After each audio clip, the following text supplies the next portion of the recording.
Good evening students. इससे पहले के चैप्टरों में जो हमने देखा है रिसिप्ट्स एंड पेमेंट अकाउंट जो नॉन ट्रेड ऑर्गेनाइजेशन के द्वारा मेंटेन किए जाते हैं उसका थ्योरिकल पार्ट। अब बात होती है प्रैक्टिकल की।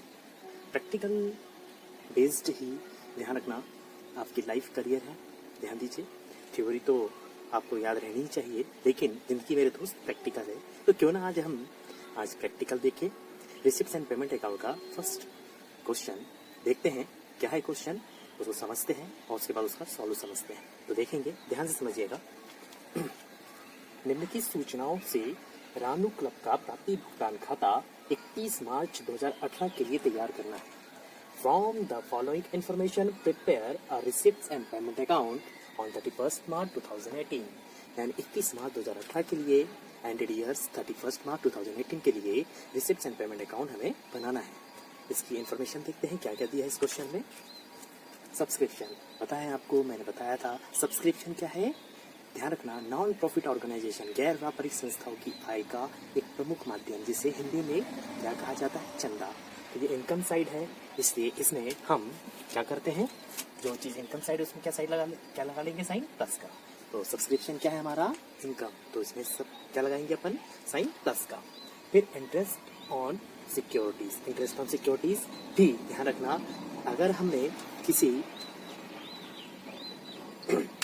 प्रतिभूति में विनियोग किया है, चाहे वो गवर्नमेंट प्रतिभूति हो या गैर सरकारी प्रतिभूति, जिसे अंग्रेजी में क्या कहा जाता है, सबसे पहले government securities and non government securities. Government securities and non government securities पे जब हम इन्वेस्टमेंट करते हैं तो इन्वेस्टमेंट में हमें क्या मिलता है, इंटरेस्ट। तो इंटरेस्ट भी अपनी इनकम का एक क्या है, माध्यम है।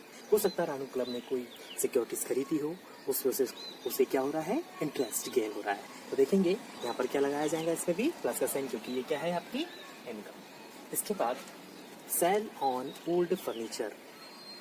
मैंने बताया था नॉन ट्रेड ऑर्गेनाइजेशन अपने क्लब मेंबर्स के लिए बहुत सारी सुविधाएं बढ़ाती है। हो सकता है कि उसका फर्नीचर ओल्ड फैशन का हो गया हो या यूटिलिटी में नहीं आ पा रहा हो, उपयोगिता में नहीं आ रहा हो, इसलिए उसको क्या करा, उसने बेच दिया। तो बेचने से कहीं ना कहीं उसको थोड़ा बहुत इनकम तो हो रही है ना।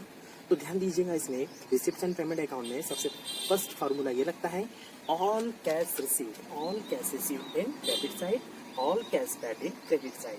चाहे ध्यान रखना, कैश रिन्यूअल हो या कैपिटल हो, दोनों इनकमों को और दोनों एक्सपेंसेस को ध्यान दीजिएगा रिसिप्ट्स एंड पेमेंट अकाउंट में क्या किया जाएगा, इंक्लूड किया जाएगा। तो देखेंगे सेल ऑन ओल्ड फर्नीचर जो इनकम है रानू क्लब की, वो क्या है, रिन्यूअल इनकम नहीं है, ये कैपिटल इनकम है। क्यों? क्योंकि फर्नीचर एक फिक्स एसेट्स है और जिसकी यूटिलिटी 1 वर्ष नहीं होती, जिसकी उपयोगिता 1 वर्ष से अधिक की होती है। यानी 1 वर्ष नहीं, अपन ने 1 वर्ष फर्नीचर खरीदा और दूसरे वर्ष बेचा नहीं है इसको, कई वर्षों तक इसकी उपयोगिता ली है, इसलिए कैपिटल क्या हुआ, कैपिटल गेन हुआ।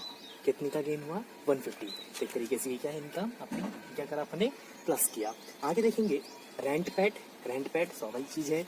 अगर क्लब किसी रेंटल बिल्डिंग में चल रहा है तो उसका हमें क्या करना पड़ेगा, रेंट पैड करना पड़ेगा, इसलिए इसको क्या करेंगे अपन, माइनस साइन।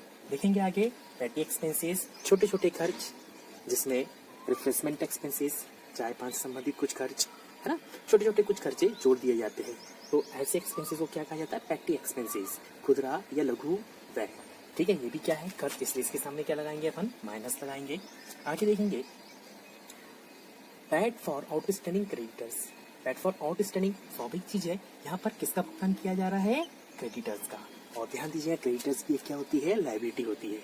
ध्यान दीजिएगा फिर से, रिसिप्ट्स एंड पेमेंट अकाउंट में ध्यान दीजिए रिन्यूअल और कैपिटल एक्सपेंसेस और इनकम दोनों इंक्लूड करते हैं, जबकि यहाँ पर क्रेडिटर्स लायबिलिटी है, लेकिन ध्यान दीजिएगा इनका पेमेंट करना है, यानी कि एक्सटर्नल लायबिलिटीज का पेमेंट हो रहा है, इसलिए ये भी क्या है, आपका पेमेंट, इसलिए क्या होगा, ये माइनस। अब आपके दिमाग में एक चीज आ रही होगी, सर ये आउटस्टैंडिंग है और यहाँ पर एक नियम लिखा जा रहा है कि एडजस्टमेंट का calculation, all adjustment not recorded in receipts and payment account. तो ध्यान दीजिएगा यहाँ पेड फॉर आउटस्टैंडिंग क्रेडिटर्स, यानी क्रेडिटर्स जो पुराने हैं, जिनको देना बाकी था, उसका क्या कर रहे हैं अपन, पेमेंट कर रहे हैं, इसलिए करेंट लायबिलिटी मानकर इसको पेमेंट शो कर रहे हैं और माइनस का साइन लगा रहे हैं, क्योंकि ये माइनस पेमेंट के रूप में जा रहा है, कैश जा रहा है। आगे एक्सपेंसेस ऑन एंटरटेनमेंट, ध्यान दीजिएगा क्लब के मेंबर्स को समय समय पर एंटरटेनमेंट करना क्लब का रिस्पॉन्सिबिलिटी होती है, जिससे क्लब के सदस्य और मेंबरशिप बढ़ते जाए और क्लब जिस उद्देश्य के लिए बनाया गया है उस उद्देश्य को पूर्ति कर पाए अपने क्लब मेंबर की सहायता से। इसलिए उन पे कुछ खर्चे भी करने पड़ते हैं एंटरटेनमेंट के रूप में। ये भी आपका क्या है, रानू क्लब का एक्सपेंसेस, इसलिए क्या करेंगे अपन माइनस। आगे देखेंगे रिसीव्ड फ्रॉम एंटरटेनमेंट, यानी जो आपने एक्सपेंसेस किया था 500 रुपीज, उस पर कितना कलेक्शन मिल गया है एक तरीके से 2000। ध्यान दीजिएगा क्लब के मेंबर्स है वो अपना एंटरटेनमेंट कर रहे हैं क्लब में, तो कहीं ना कहीं क्लब को उससे क्या होंगी, फीस के रूप में इनकम होंगी, जो क्या मानी जाएंगी, रिसीव फ्रॉम एंटरटेनमेंट। ये क्या है आपकी इनकम, इसके सामने क्या लगाएंगे अपन, प्लस का साइन। फिर सेकंड आके देखते हैं एंट्रेंस फीस। ध्यान दीजिएगा एंट्रेंस फीस का मीनिंग क्या होता है, प्रवेश शुल्क, यानी कहीं ना कहीं ये भी इनकम है इसकी, रानू क्लब की, इसलिए इसको क्या करेंगे, प्लस का साइन, क्योंकि इनकम है, एंट्रेंस फीस है, प्रवेश शुल्क, जितने सदस्य आएंगे क्लब के मेंबर्स होंगे, क्लब के मेंबर्स बनना चाहेंगे, उनको क्या चुकाना होगा, एंट्रेंस फीस, ये भी क्या उनकी इनकम। आगे देखेंगे प्रिंटिंग एक्सपेंडिचर्स। ध्यान दीजिए कहीं ना कहीं क्लब जब मेंबरशिप बनाती है तो उनको स्लिप भी देना होता है, ठीक है। वैसे तो आज डिजिटल जमाना आ चुका है, लेकिन ध्यान रखना सॉफ्ट कॉपी हो या हार्ड कॉपी हो, एक मेंबर को स्लिप के रूप में उसे पेमेंट का भुगतान या सदस्यता रसीद देना भी पड़ता है, तो प्रिंट करवाना पड़ेगा, इसलिए क्या है, संस्था के खर्च, इसलिए क्या होंगे, माइनस। एडवर्टाइजमेंट, क्लब की मेंबरशिप बनाए रखने के लिए, क्लब के द्वारा किए जाने वाले कार्यों के लिए, लोगों को जोड़ने के उद्देश्य से संस्था यानी रानू क्लब क्या कर रही है, एडवर्टाइजमेंट कर रही है, तो ये भी इसकी क्या है, खर्च है। अब एडवर्टाइजमेंट भी ध्यान रखना, अगर बड़े प्रकृति का या बड़े खर्च के रूप में किया जा रहा है तो कैपिटलाइज्ड है, और छोटे प्रकृति का किया जा रहा है या छोटे मोटे खर्च किए जा रहे हैं, छोटे मोटे पंपलेट बांट दिए जा रहे हैं, तो वो क्या होगा, रिन्यूअल, क्योंकि हर बार सदस्यता बनाने के लिए क्लब नए नए क्या करता है, कुछ प्रोग्राम बनाता है, जिसके लिए उसे छोटे छोटे एडवर्टाइजमेंट करने ही होते हैं। तो ध्यान दीजिएगा ये भी क्या है अपने एक्सपेंसेस, और चाहे तो इसको ये अगर बड़ी राशि का हो तो कैपिटलाइज मानेंगे, और अगर छोटी राशि का हो तो उसको रिन्यूअल एक्सपेंडिचर मानेंगे। तो इससे हम रिन्यूअल एक्सपेंडिचर माने क्योंकि इसकी अमाउंट कितनी है, 400 रुपीज। आगे देखेंगे परचेज ऑफ गवर्नमेंट सिक्योरिटीज। ध्यान दीजिएगा इनकम टैक्स 1961 के अंतर्गत सेक्शन 54 में कैपिटल गेन का कैलकुलेशन किया जाता है, और उसमें यही बात किया जाता है कि जो सिक्योरिटीज है, चाहे वो गवर्नमेंट सिक्योरिटीज हो या नॉन गवर्नमेंट सिक्योरिटीज हो, सिक्योरिटीज और नॉन गवर्नमेंट सिक्योरिटीज, ध्यान दीजिएगा जो सिक्योरिटीज पे जो गेन होता है, ध्यान दीजिएगा इंटरेस्ट के रूप में, इंटरेस्ट जो गेन होता है वो क्या होता है, not applicable to TDS tax deducted at source, यानी उद्गम स्थान पर कर की कटौती गवर्नमेंट सिक्योरिटीज पर नहीं काटी जाती, लेकिन प्राइवेट अगर नॉन गवर्नमेंट सिक्योरिटीज खरीदी है उस पर कुछ गेन इंटरेस्ट के रूप में हो रहा है तो उस पर TDS काटा जाएगा, ठीक है। ध्यान दीजिएगा तो यहाँ पर परचेज ऑन गवर्नमेंट सिक्योरिटीज है, रानू क्लब ने किसी संपत्ति को सिक्योरिटीज के रूप में गवर्नमेंट की जो है वो खरीदा है, तो ये भी क्या उसके खर्च है, क्या है ये उसके खर्च है, क्या है बेटा ये खर्च। आगे देखेंगे ये माइनस है इसका साइन। आगे देखेंगे इसके बाद परचेज ऑफ बुक्स।